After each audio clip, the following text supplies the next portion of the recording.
Hello, everybody. It is Thursday night.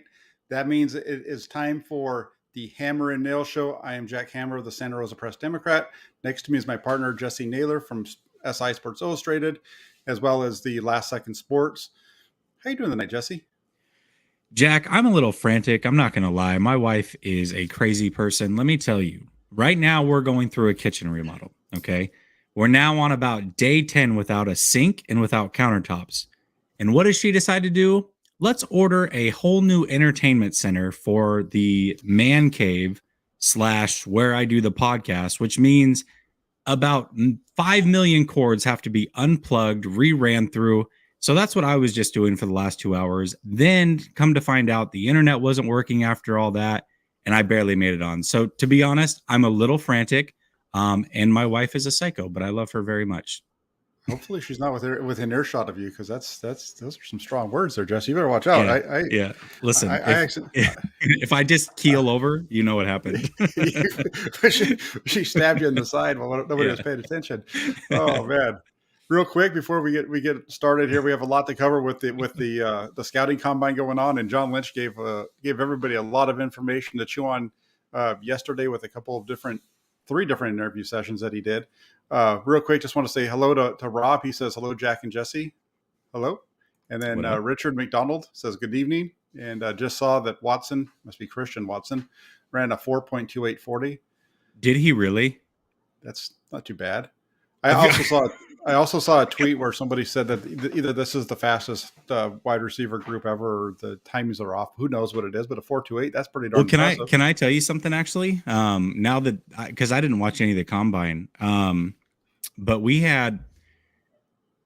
there was a supposed insider that called in last night, who is credentialed with NDSU. He said that he went to college at NDSU. He is credentialed with NDSU. He attends all the home games, and is plugged in. And he was naming people deep down that coaching staff. So I tended to believe him, but he was calling to talk about Lance. And he was like, hey, I just want to give you props. I'm actually a Vikings fan, but when he was drafted by the 49ers, I started following 49er content to see what the thoughts were on him. And he's like, out of all people that I've seen, were really, really on board with him early and for all the right reasons. So he goes through this whole diatribe, Jack, goes through this whole thing. I'm like, all right, well, this is cool. You make me feel good, whatever. And he goes, I'm going to let you know right now. He goes, everybody thinks that Watson's going to run a 4.44 is what they're predicting. He goes, just to prove to you that I'm not full of crap. I know all these guys' family. He's like, talking to his dad, he's going to run a sub 4.35. And he goes, if I'm wrong, then you know that I was full of crap. But if I'm right, then, hopefully you believe everything I was telling you tonight. Sure enough, sub 4.35. And that is not at all what people were predicting. So I was like, oh, wow, maybe this guy was legit the whole time. And not that I questioned it that much. I mean, he knew way too much about NDSU. He was either the biggest fan of all time, or he was actually plugged in. And I tended to believe him on that. But to say that and plant his flag in that, and then he did it, that's pretty impressive. Yeah, that's pretty darn fast, because I knew that he was supposed to have some speed. I didn't realize he was going to be up there. Real quick, Matt says, hey, Matt, how you doing? He says, can't wait for the updated intro with Lance Hias inside of Jimmy. Not going to happen. Jimmy all the way. He's coming back. That's what I don't know. That's what I heard John Lynch say on with Matt Mayoko. So Jimmy's back. We're keeping this on here because Jimmy is back. We'll talk about that a little bit down the road. Amin the Dream. How you doing, Amin? Good to see you back. He says, what's up, Jack and Jesse? I got that backwards, but you get it. And then in terms of the 4.28 from Watson, Chris Olave ran a 4.26. Olave is a stud. I thought he was one of the best receivers I saw last year when I was watching the quarterbacks. He was amazing. Their timer's got to be off. There's multiple people running that low into the 4.2s. That's whoa. Okay. Yeah, that's why I said that there was the one tweet from who was it? I think it was Ian Kenyon, who's out there. And he said they must have their timers must be off, because these guys are the fastest they've ever been, this group, or their timers are off. So who knows? We'll see. And then you got the hand timers and everything, but those are some blazing speeds. That's for darn sure. Yeah, no doubt. Unless it's way off, right? I mean, let's see. So let's just go through real quick, just grab all the players from NDSU, and Yeah, it's interesting. We had a lot of discussion yesterday though from like I said from John Lynch. He was out there, got on early in the day, was talking about Trey Lance, talked about Jimmy Garoppolo quite a bit because of that whole injury thing, and that was kind of I think the biggest news that people were talking about from yesterday was the Jimmy Garoppolo shoulder surgery. Um, Kind of what were your takes on that? I have a little bit on my side that I thought was funny from that whole thing, but what were your takes on the Garoppolo injury? Yeah, well, again, it's funny, right? Because the 49ers continue to do this thing, Jack, where they downplay everything. Well, it's a minor injury, and I know that it's in a major area for a quarterback, but it's minor. It's just this little capsule, and sure, it's only he's not going to be able to throw for 16 weeks, but it's all good. Don't worry about it. And then he did elaborate a little bit further today and said, I understand that teams are going to want to talk to our doctors and their doctors and really get clearance before a trade would happen. Totally fine with that, but to me, it's just funny. The timing, first of all, I think the timing is very strange, right? Uh, the 49ers or John Lynch did a great job in saying, well, listen, he was just trying to rehab it out. He wasn't able to figure it out that way, so they elected for surgery. But he also said that he has actually not talked to Jimmy Garoppolo. So, this is what, just through his reps, or is this osmosis? Like, what's going on? I don't know. This relationship with Jimmy and the 49ers, really since that thumb injury has been very interesting to say the least. And I think it continues to be very interesting. I think that you just stole my joke, but I thought that was one of the funniest parts of the whole of that whole thing yesterday was that was one like the second question he was asked was about the Garoppolo injury. He goes on this long answer about how it's going to be okay. It's not a major surgery. It's minor surgery when no surgery is minor, but this is about as minor as you can get. Yada yada yada yada yada. But I haven't talked to Jimmy yet, and I don't know anything more than you guys do. And he kind of just threw that at the end, and it's just like, put on the brakes because you just spent 4 minutes talking, and nothing that you said matters because you just told us that you don't know anything more than any of us sitting here do. You're getting all your information from, and so that's one of the things with Lynch. It's funny is because if that's factual, and you hadn't talked to Jimmy Garoppolo yet as of yesterday morning, what are we doing? I mean, seriously, you're trying to trade this guy, and you're finding out through Adam Schefter that he's going to be going and getting. And it wasn't even like the news of the surgery broke the day before, right? Right, exactly. It was funny. It was over 24 hours old that news by the time he got up and spoke. So in 24 hours of finding out that from Adam Schefter that Jimmy Garoppolo is going to need shoulder surgery on his throwing shoulder, you still haven't even talked to the guy yet. I mean. It was funny. So hopefully it was just kind of a throw-in thing that he didn't really mean. It was just kind of like a way to try to get out of the statement. But I caught on to that, and I was like, "What are you talking about? That's obvious. That's awful." But also on top of like what you said though too, here's just another example. I pointed this out during the last press conferences of the year back on the 1st of February. That it was just another example of these groups not being on the same page. You had John Lynch and Kyle Shanahan on the 1st of February. We don't know what's going to happen with Jimmy. We're not sure what's going to happen. We've had some preliminary discussions, but we're not sure if he's going to be here, if he's going to go. We have plans. And then Garoppolo comes up and basically says, "Love you all. See you later. I'm out." Right. And we've seen that play out so many times this year. Every time there was an injury issue with Garoppolo, there was a statement given by Shanahan followed up by something different from Jimmy Garoppolo. And it's happened all season long. Yeah, it really has. It's an interesting dynamic. And really, Jack, what came to my mind as I was listening to that and kind of putting my thoughts together was, and I don't know if you remember this, it was kind of just a little blip on the radar, but there was a report that came out during last offseason talking about how Jimmy's representatives were not happy with the relationship with the 49ers. They felt like Jimmy had been treated unfairly. And we hadn't heard from Jimmy Garoppolo for a long time. He started doing a little bit of press stuff to promote some things that he was a sponsor for, basically, or we're sponsoring him rather. And so he's doing those promotions, and like right in the middle of him kind of going on like a 3-day little press tour, doing commercials and stuff with his dad or conversations with his dad.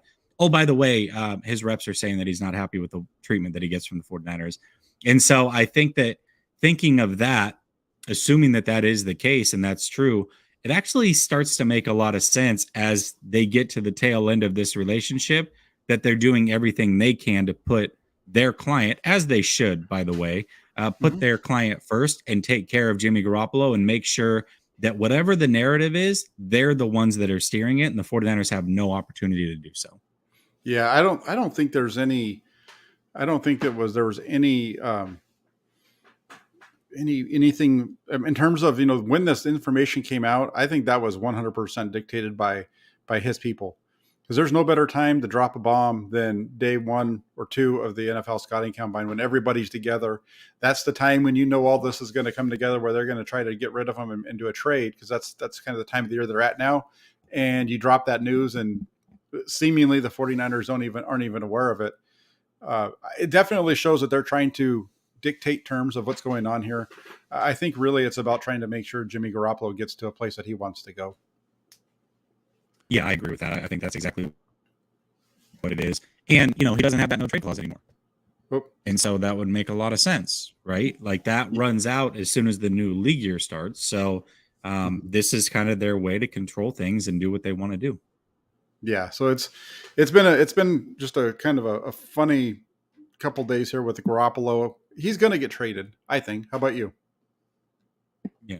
Yeah, I do. I really do. But if I had to, well, I asked this on Grant's show yesterday, and I'll ask it to you as well. If you had to put your money down, and let's say if neither of these things happen, it's a push and you get your money back. But if you had to put your money down on the 49ers getting a second round pick for Jimmy, not a conditional, but an actual second round pick, or having to cut him, what would you put your money on? Oh, well, you're giving me two. The first one's not going to happen. They're not going to get a second round pick in 2022 for Jimmy That's what Garoppolo. exactly No, right. that's not going to happen. It's going to whatever. And yeah, you and I had this conversation before. The only way that it happens, the only way. This is part of our thing last week, right? Because like I was saying that they might be able to give in a first for him, but it was going to have to be next year. Whatever they're going to get in terms of a good draft pick, if it's going to be in 2023. I don't see why any team would give them anything of substance, like above a third, above a fourth round pick. I just don't see why you would do that this year when you can push it off to next year, make sure that he plays. So I just don't see that happening. But I do feel like the Fingers are going to trade him and they're going to get something for him. I just don't see it being a straight up release. And the reason is these teams that are reaching out to try to acquire him, they've known that he was injured, right? They knew that he was. Mm-hmm. They didn't know they might not have known the severity of it, but they knew that he was injured. So if they were already talking about it, I think that they would still be moving forward with those plans. Yeah, That's I agree with you, by the way. I think they'll get something for him, but the possibility of release is becoming more and more real to me. And again, I don't think that'll be what happens, but I am starting to see a path where that actually does happen. You look at it and everybody knows, and John Lynch talked about this today, and Mayoko brought it up to him, but everybody knows the 49ers back is against the wall with this money situation. And once you get under the cap, I think they still have a little bit of room that they have to clear to technically get under mm-hmm. by the new league year. But once you get under, you have to stay under. So they can't just go sign a bunch of guys willy nilly and then let go of Jimmy later. That's not the way that it works. As long as Jimmy's on that roster, they're going to have to do other things to finagle and make room to re-sign their own guys or go get other guys. And that becomes harder and harder with a big lump sum of nearly $30 million sitting there, just taking up space. And other teams know that. So to me, it's kind of turning into a game of chicken, right? How bad does a team not want Jimmy to hit the market so that they can be the ones to get him? And are they willing to give up a draft pick to do so? Or are they willing to take their chances and say, listen, we know you have to cut him. You can't keep this guy unless you're going to extend him. But are you really going to do that with a guy like Lance there? So I think there might be a little bit of this game of chicken. I think ultimately it does turn into a team not wanting him to hit the open market and they're willing to give up something. But man, I'm really starting to see a path where there is a potential straight up release. Yeah, I would say there's a couple of things here, a couple of things that you just talked about. One, they need to get under the salary cap. That's something that they just need to be under the number with their top 51, which we know they don't even have 51 guys signed, but they just need to get Right. under the number by the 16th, which isn't something that I think it's undoable. I think No, they can that's make that easy. happen. And the reason that it's important to say that that's all they have to do is because I don't know if they're going to make any big free agent signings up at the beginning. They have their restricted free agents and their exclusive rights free agents who they're going to manage. And for me, those are mostly the exclusive rights and the restricted guys. That's pretty much their core of the guys that I think that they're pretty much going to bring those guys back. We know that. But the unrestricted free agent guys that they have, I think for the most part, they're going to let them go out and test the market before those guys get signed. So guys like Laken Tomlinson and DJ Jones and all these other unrestricted free agents, they're going to go out and they're going to figure it's going to be a little while for them. They're going to be kind of at, the end of that first week, beginning of the second week. So it's a little bit further out that I think when you talk about the timing table of the Garoppolo deal having to get done, I think it might be a little bit later than we think just because of that reason.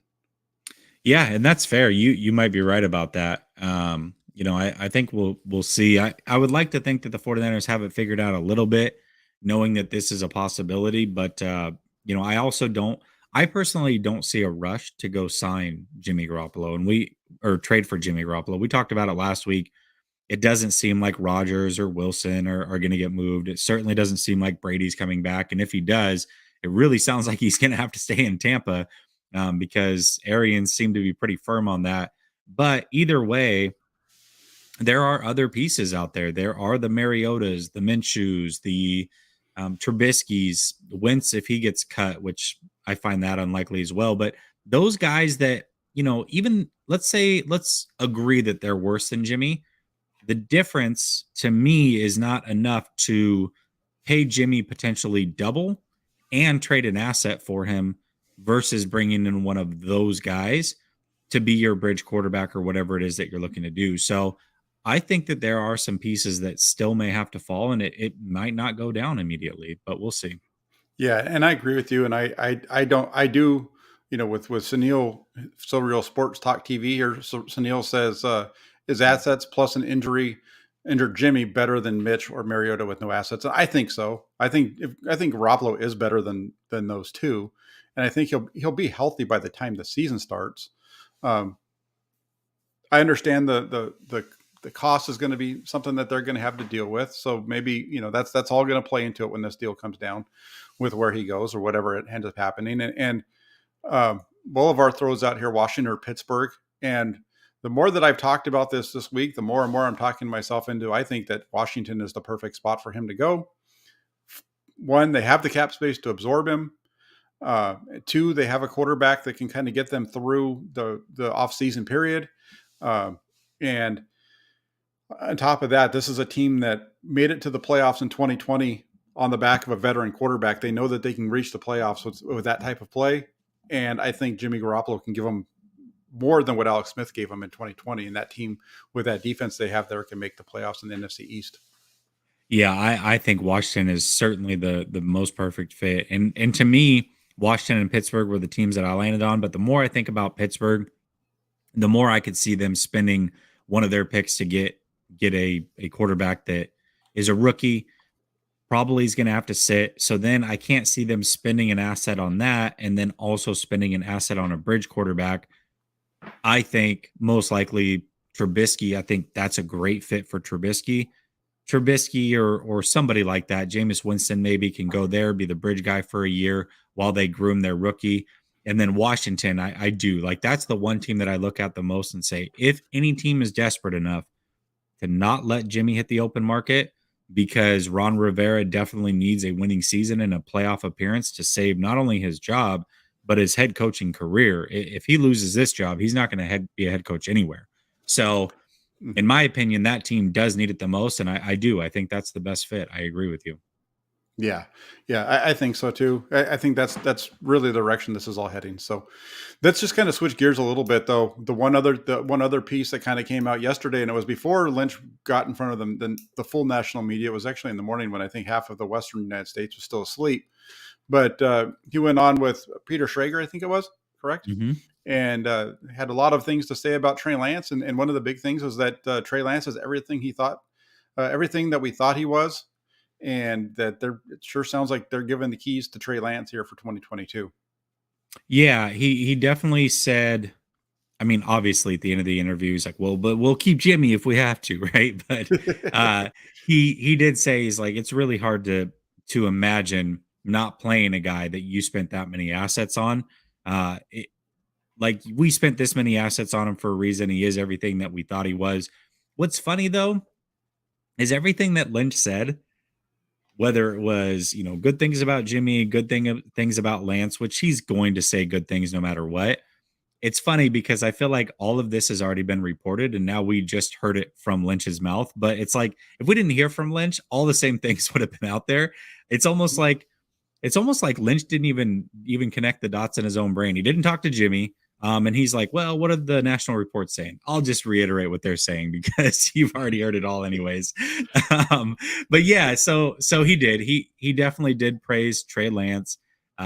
He came out and talked about that. Did you have the Rappaport thing as a separate thing, or can I go into that right now? No, we can go into that right now. This is the Trey Lance Perfect. topic. We'll talk about Yeah, anything. yeah, perfect. Okay. So Rappaport came out today, and it was either today or late yesterday, and talked about this situation. And basically was asked, well, what is the possibility of bringing up or bringing back Jimmy? And he said, I don't see it being high, but if they do bring him back, it'll be in a backup role, which I thought was interesting because Lynch said that it was if Jimmy Garoppolo comes back, it's going to be a competition. Everybody else is talking about if he comes back, well, he should be, he'll be the starter. The kid needs to sit. He's not ready. And Rapport's like, no, like the keys are going to Lance no matter how you slice this. If Jimmy comes back because they feel like they want to keep him, he's the backup. Like this is Trey Lance's team now. And that's the first time I had heard somebody be that definitive about the Trey Lance situation. I thought that was pretty cool. Yeah, yeah. It's been speculated and talked about and torn up in so many different ways. And Yeah.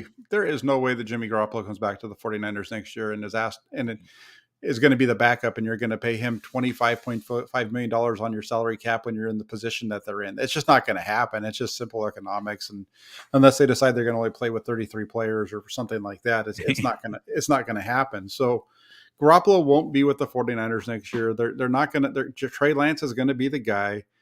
Uh, there's a lot of people, the whole Jimmy's not, or Trey isn't ready yet, or Jimmy's going to stay. It makes sense, even if it was the 49ers who were saying that to an extent, or maybe kind of whispering that out to have Schefter and these guys floating it, right?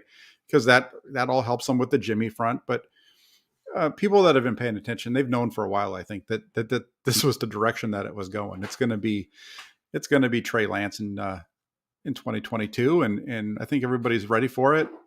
And uh, definitely give them the keys. Let's get rolling, and it's going to be a fun season, I think. Well, and here's the other thing. Just to be real with you, let's say Jimmy was $1 million or money was not an issue with Jimmy. Bringing back Jimmy to compete, like that is the worst thing they can do for the dynamics of this locker room. Can you imagine? Let's say they hand the keys over to Lance, right? He wins. He outright wins the job. He competes with Jimmy. Then they start out, I don't know, 1-3. What happens to that locker room, right? You're talking about a whole bunch of guys that have won with Jimmy. They like Jimmy, and Jimmy's sitting there as the backup. I just think that that's a quick way to have issues arise, regardless of what the money is. So yes, there is certainly the money aspect, but then there's the aspect of the human element, and I think the human element says you've got to remove that problem before it becomes a problem, regardless. So yeah, no matter what, Jimmy's not going to be back. Yeah, I agree with you there. And then real quick, Raphael jumped in. He just joined up. It looks like Raphael 62 Niner says, "What's up, Jack, Jesse, and everyone? Good to have you on." Just real quick, as we're going through this, if you're not already subscribed to the channel, go ahead and hit that subscribe button. It should be on there for you. And if not, it'll definitely be there at the end of the show. So jump on there, hit that subscribe, and we'll go from there.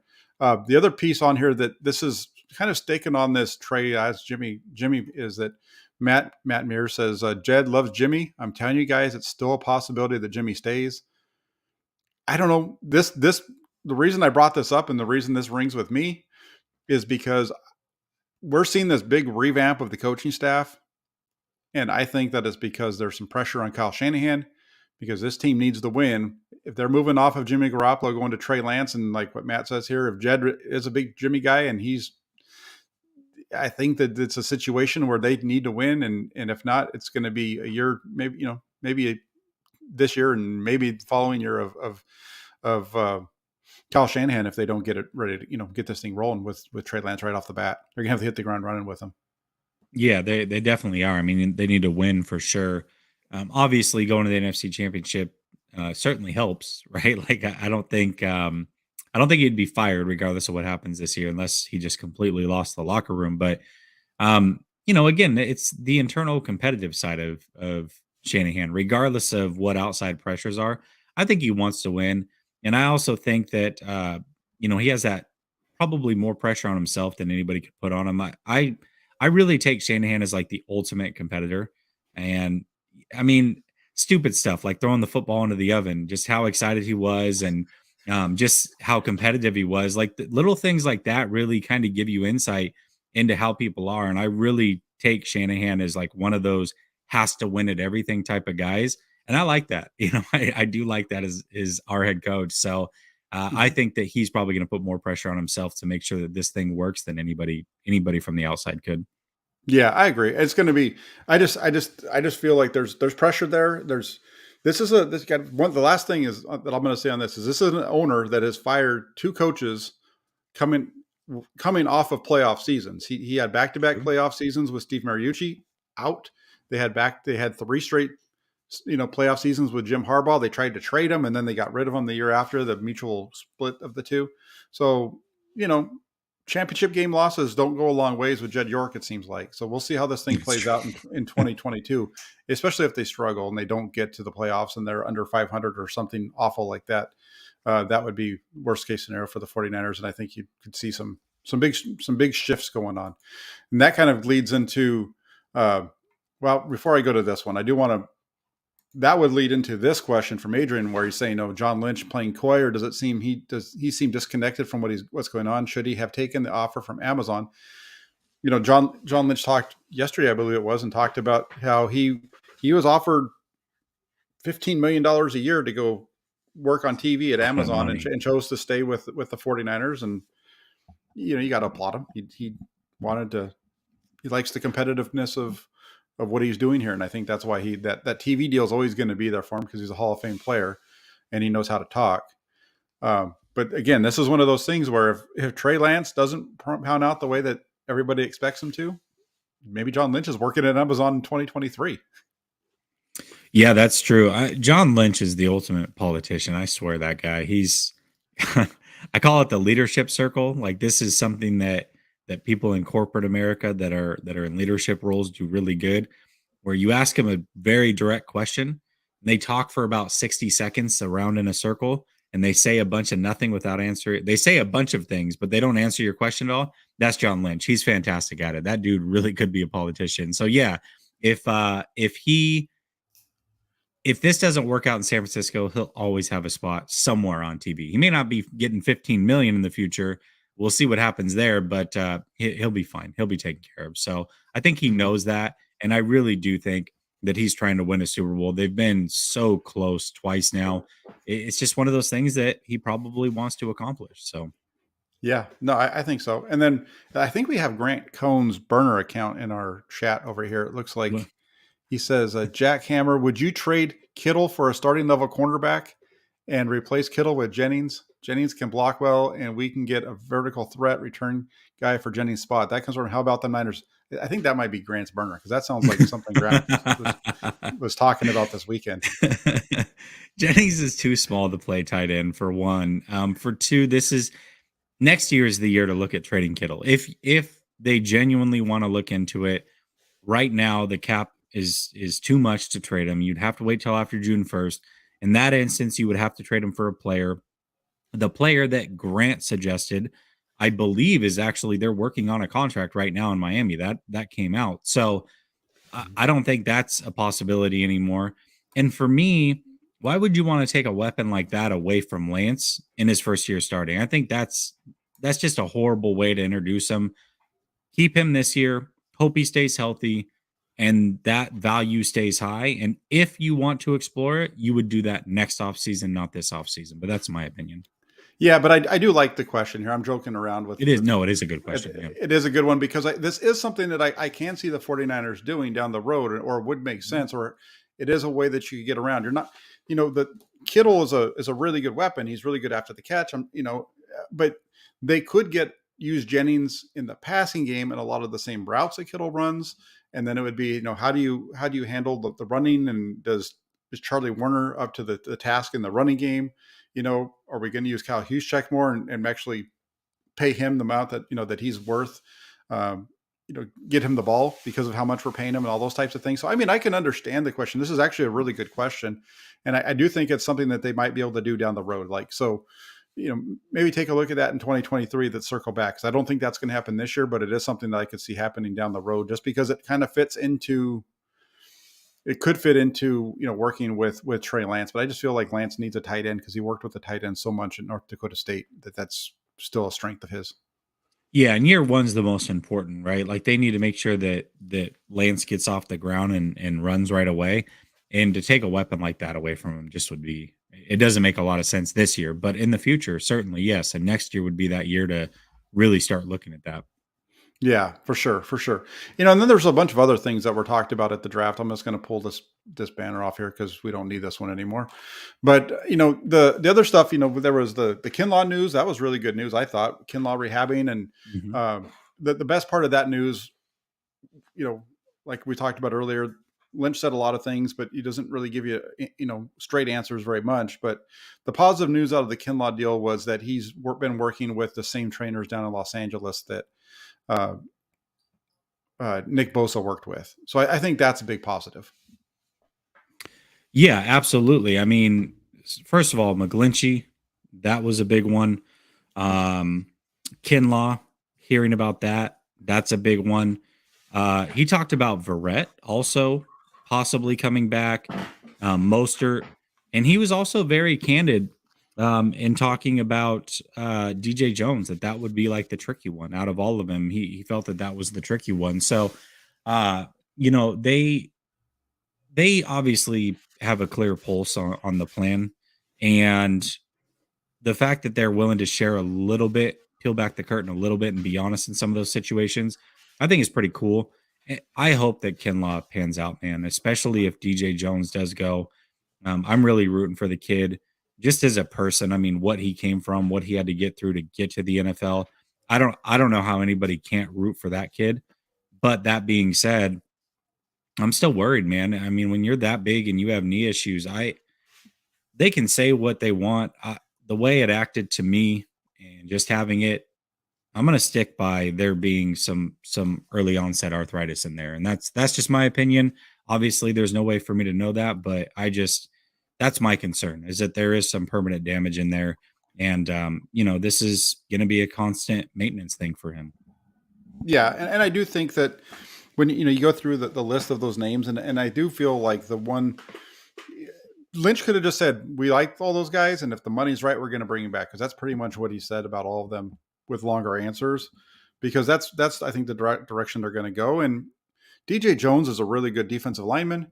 He only played 51% of the snaps last year. So do you really want to pay somebody that's only going to play about 50% of your snaps $5 million, when you can use that money on two different players in a lot of different ways? So I don't think we're going to see DJ Jones back. Although I do like him as a player, I just don't see it working out here. It's like Lynch said, he made it really tough on them by playing so well last year and earning himself a lot of money, I think. The Verrett deal and the Mostert, if you can bring those guys back, by all means, go ahead and do it. If you can bring them back on cheap deals, bring in all the competition that you can. And if he's able to earn a spot, then, that's great for Verrett, and Mostert is a guy who can make some plays for you. I just think it's going to be tough for them to do that, just because I think that if it gets into a bidding war, I don't think they're going to go down that route for either of those two players. Yeah, I agree with that, and they shouldn't. I mean, let's be real. These guys are injury prone. They're 30 or on the wrong side of 30. You can't overpay for those types of guys. You got to look at other options and replace them in some other facets, because that's not the way to go. Yeah, and then Mike, the McGlinchey news was again, that was another one that was. What I don't think he gave us as much information on the McGlinchey news as he did with the Kinlaw one, because it was there. It was basically he's injured, he's working hard, and we'll take it slow with him, and when he's ready to go, he'll come back. But he didn't really get into much detail with where they are. Yeah, absolutely. You're right about that. And honestly, I think that's because they probably don't have a lot of detail. I'm sure that he's rehabbing fine, but at this point, it's probably too early to tell if he's going to be able to make a full recovery. So, you don't want to put your foot in your mouth or anything like that and set these grandiose expectations that aren't going to be fulfilled. I think that this is one of those injuries that is going to come down to training camp, and we're going to see. We'll see if he's lost anything or if he's able to fight through it.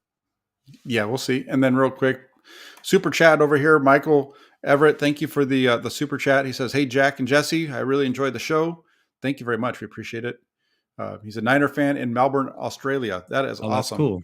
That is Yeah, awesome. That is awesome. Down under. I wish I could get down to Australia one of these days.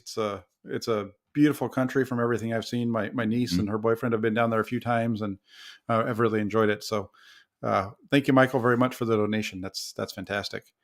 They just have really big spiders over there. I don't know if I can do it. Yeah, big spiders, and they have all kinds of stuff. Big spiders, big snakes, all kinds of fun stuff. And they got, but on the offside, on the other side of it, they got kangaroos, and that'd be kind of cool to see a kangaroo. That would be kind of cool. Just as long as they don't kick you. Right, exactly. I heard they can get a little angry sometimes if you don't. The chat is going crazy. They love the 49er fans. They absolutely love Christian Watson. I mean, he's a big dude, 6'4", 6'5", strong, big hands, runs a 4.28. What else could you want? The only other thing I could say about Christian Watson, and I know we have other topics, but the only thing, Rome says, what else do you want? I think the one thing there is you want to see him be able to run routes a little bit more precisely than he does. Mm-hmm. I think that, and he also had from what I understand, he had some issues with catching the ball in traffic. Yeah. I mean, I really haven't put a lot of thought into him. Every year 49ers Twitter falls in love with somebody. And obviously this year it is Watson.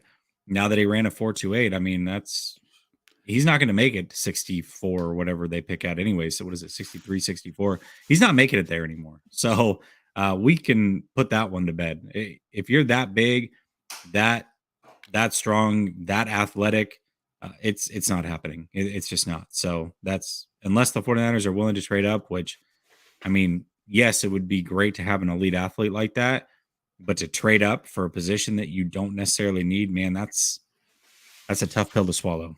Yeah, that is for sure. And then real quick, while we're doing this, one of the fun things of doing these shows is you learn something every once in a while from the people in the comments. And Adrian over here says, we have gators in Florida. They have Crocs down under. See, I knew they had gators in Florida because they got the Gator Nationals going out there, I think, next week in the NHRA for the drag races. So I know the Gators are out in Florida.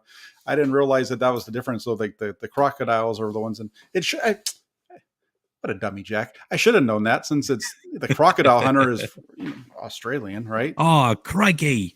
Yeah, I mean, I'm a little slow sometimes. It's been a long week. Okay. That's my excuse. All right. Let's move over to we'd want to talk a little bit about, is there any must sign free agents must re-sign free agents? Excuse me. Yeah, this is a question I had for you, because I'm really looking at these free agents, Jack, that the 49ers have. And the restricted guys, I mean, they're basically going to be back, so I don't want to include them. But the unrestricted guys, there are guys that I would want the 49ers to bring back, absolutely. But when I really look at it, I'm not going to be in panic mode if all of them get away.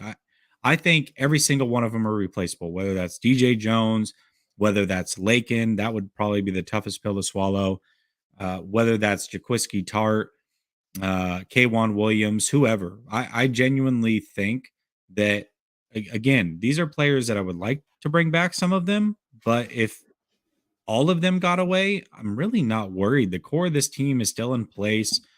Obviously, Trey Lance has the offense that's still built around him. I don't think that there are any must-sign free agents for the 49ers. What do you think? No, I'm in that boat with you. I had this discussion with Grant on his show week before last because I've been kind of going down this route where you start to look at the guys that are their unrestricted free agents, and for the most part they drafted guys that could kind of fill in some of those spots. For sure. I think that they, Laken Tomlinson is a really good player, but I don't think you're going to want to go over $10 million for him. I don't think that you need to spend big on some of these guys. And that's not to say that I wouldn't like them to come back if they can get these guys back on deals like they did last year, which are team friendly deals on the lower side.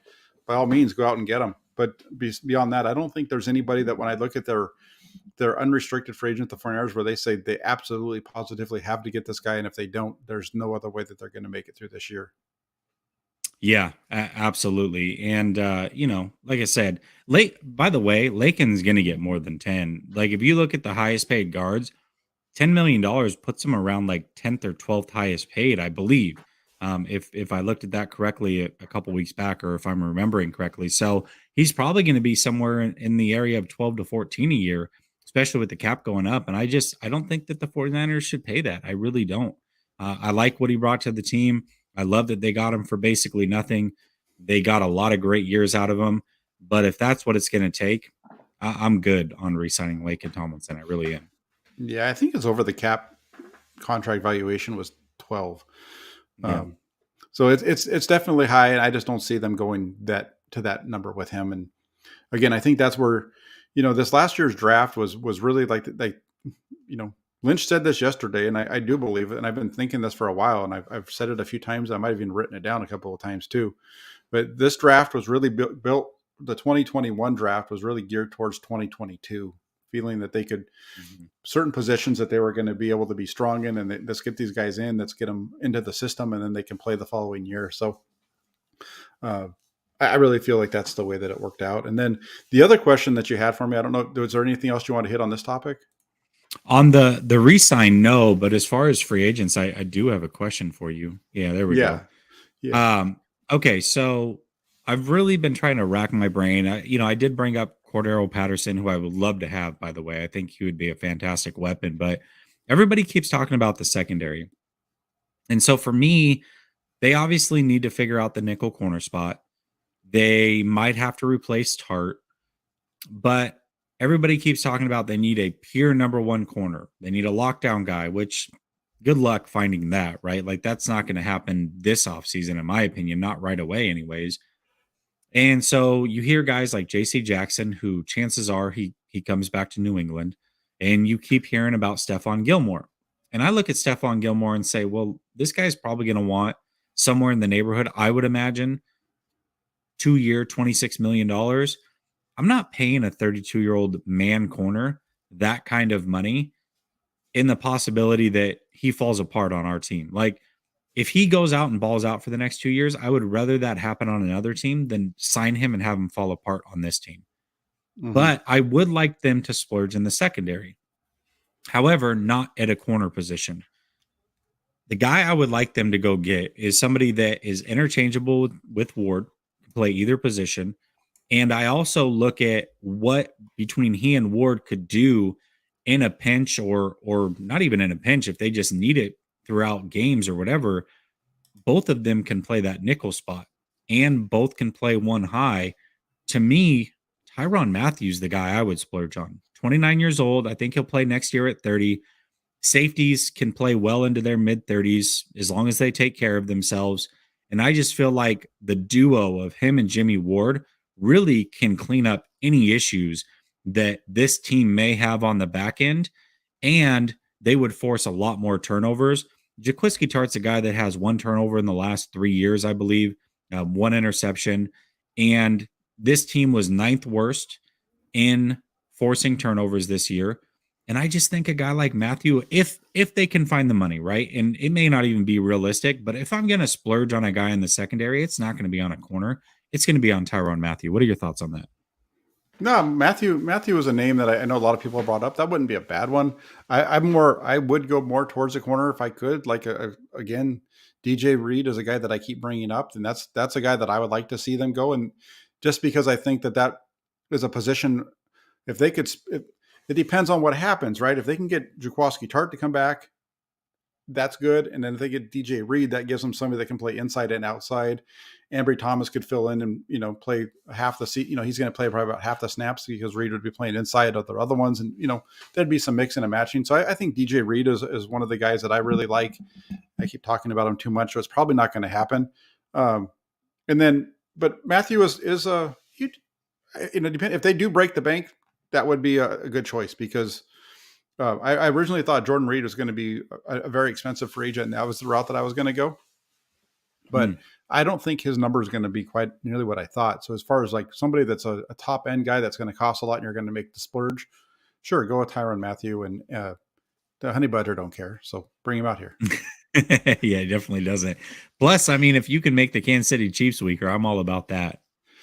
There you go. And then Aaron from 49ers First Takes. How you doing, Aaron? Thank you very much for the donation. He jumps in and says, I keep Tart and let Jones and Lakin walk. And when you talk about what they mean to the team, I do like the thought of bringing Tart back. My only concern really with the Tart deal is the injuries. Again, I've said this a number of times. I think that Jaquaski Tart is very good when he's on the field, but he's like Jimmy Garoppolo in that he's just not available. Yeah. And Lakin Tomlinson is the opposite of that. Lakin Tomlinson is on the field constantly, but he's also going to be a lot more expensive than Tart. So when we're talking about all these things put together, yeah, I'd go with Tart over those two also. He's a very good player. He's going to be cheaper than both of those two. So that's the direction I would go to, Aaron. Yeah, I mean, Tart at that kind of money is going to be tough to pass up, assuming you can get him for, relatively cheap. I don't think you'll get him for 950,000 cheap like they did last year. But even if they got him for 2.5, that's still a really good deal for as good as he is. I mean, he's if there's 64 safeties in the league, he's certainly in the top half, probably closer to top 20. So that's not a bad way to go for that kind of price.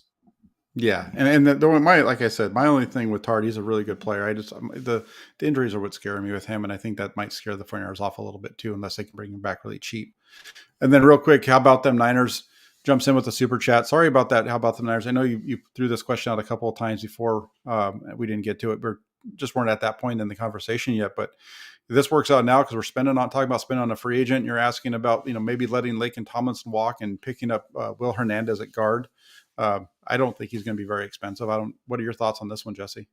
Yeah, I actually would like Will Hernandez, but I think it really comes down to what the 49ers think of Banks. And not only Banks, but Jalen Moore. Moore was brought in to play guard as well. That was straight from Shanahan's mouth when they drafted him. They planned on playing him at that right guard position. So, if they think that one or both of those guys are ready, I don't see them really going out and getting another free agent guard that they are going to spend a lot of money on. Maybe Hernandez fits that mold. He is younger for sure.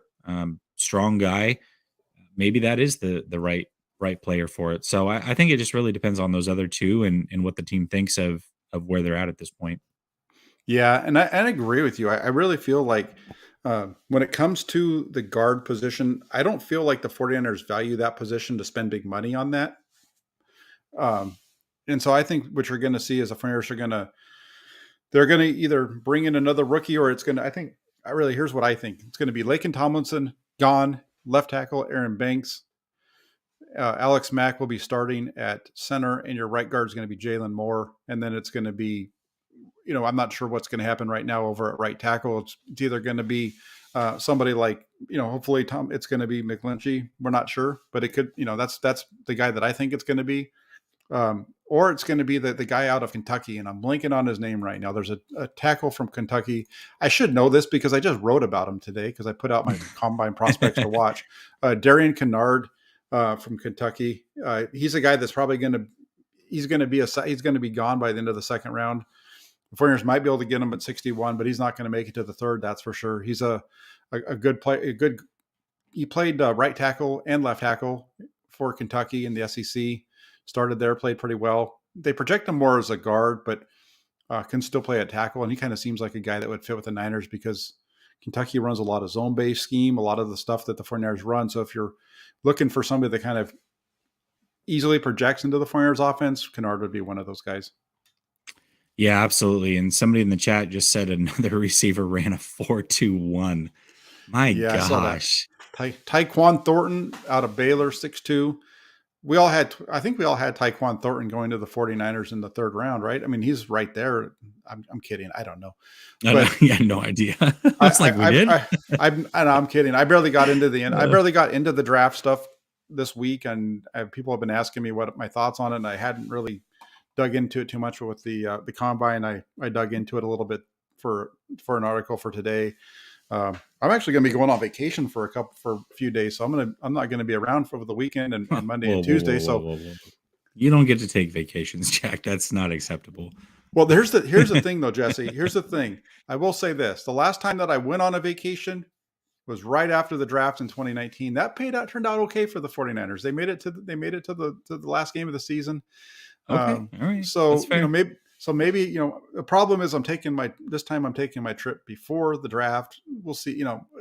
Maybe I'm throwing it off by doing it ahead of time. But you're right. I don't get a chance to take take time off. You got to work. You got to keep grinding. So I'm going to take a few days off though, and I'm going to come back and we're going to have plenty of content. So today I actually had to write 2 articles because I wanted to make sure I had something for everybody tomorrow.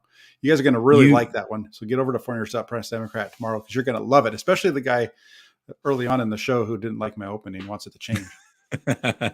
you know what's gonna happen though, right? You're gonna be gone, and it'll be like Monday or Sunday. Jimmy Garoppolo is gonna get traded. Yeah, no, it'll happen while I'm standing there looking at the falls coming down and looking at the beauty, and I'm going to get in the car. I'm going to look at my phone. I'm going to see Jimmy Garoppolo just got traded. I'm going to say, "Son of a gun!" Yeah, right. That's the way that it works. But Yep. no, it'll be fun to do that. But I just like I said, I was just busy today too, just trying to get ahead of everything, and I'm looking forward to it though. I'm looking forward to the off season, the way that this thing's going to play out because it's been a fun start so far. Yeah, absolutely. There's been plenty to talk about, and it just keeps on pushing. That's for sure.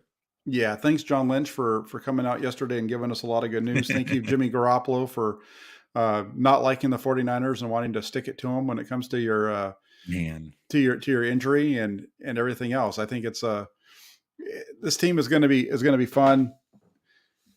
Uh, Trey Lance is ready. If you believe it, you need to keep talking it because I think that he's ready to go and.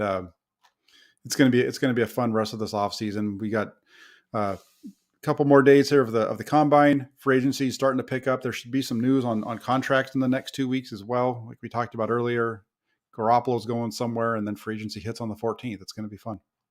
Yeah, you get free agency and then draft talk. It's going to start moving quickly here soon. It's going to start moving very, very quickly here. So I'm excited for it. Then you get that little bit of down, mid-May into mid-June, and then it picks right up for mini camps and everything. And before you know it, season's going to be here, and Lance is going to be going for 5,000 total yards. Can't wait.